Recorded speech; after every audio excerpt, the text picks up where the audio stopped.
پروردگار سے ڈرو، بلا شبہ قیامت کا زلزلہ بہت ہی بڑی چیز ہے۔ جس دن تم اسے دیکھ لو گے، ہر دودھ پلانے والی اپنے دودھ پیتے بچے کو بھول جائے گی اور تمام حمل والیوں کے حمل گر جائیں گے، اور تو دیکھے گا کہ لوگ متوالے دکھائی دیں گے، حالانکہ در حقیقت وہ متوالے نہیں ہوں گے، لیکن اللہ کا عذاب بڑا ہی سخت ہے۔ بعض لوگ اللہ کے بارے میں باتیں بناتے ہیں اور وہ بھی بے علمی کے ساتھ اور سرکش شیطان کی محتاطی میں، جس پر قضائے الہی لکھ دی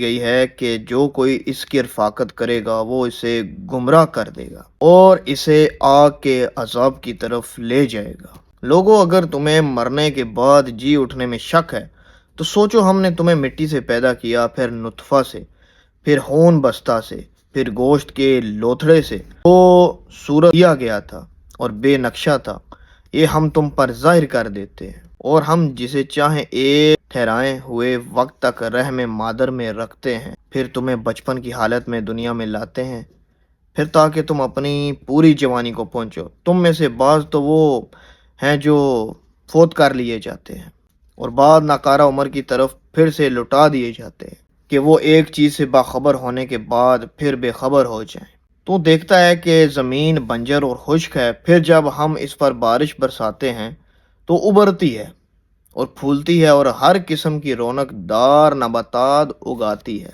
یہ اس لیے کہ اللہ ہی حق ہے اور وہی مردوں کو جلاتا ہے، اور وہ ہر چیز پر قدرت رکھنے والا ہے، اور یہ کہ قیامت قطعاً آنے والی ہے جس میں کوئی شک و شبہ نہیں، اور یقیناً اللہ تعالیٰ قبر والوں کو دوبارہ زندہ فرمائے گا۔ بعض لوگ اللہ کے بارے میں بغیر علم کے اور بغیر ہدایت کے اور بغیر روشن کتاب کے جھگڑتے ہیں، اپنا بازو موڑنے والا بن کر، اس لیے کہ اللہ کی راہ سے بہکا دے۔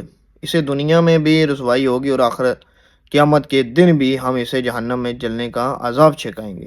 یہ ان اعمال کی وجہ سے جو تیرے ہاتھوں نے آگے بھیج رکھا تھا۔ یقین مانو کہ اللہ تعالیٰ اپنے بندوں پر ظلم کرنے والا نہیں ہے۔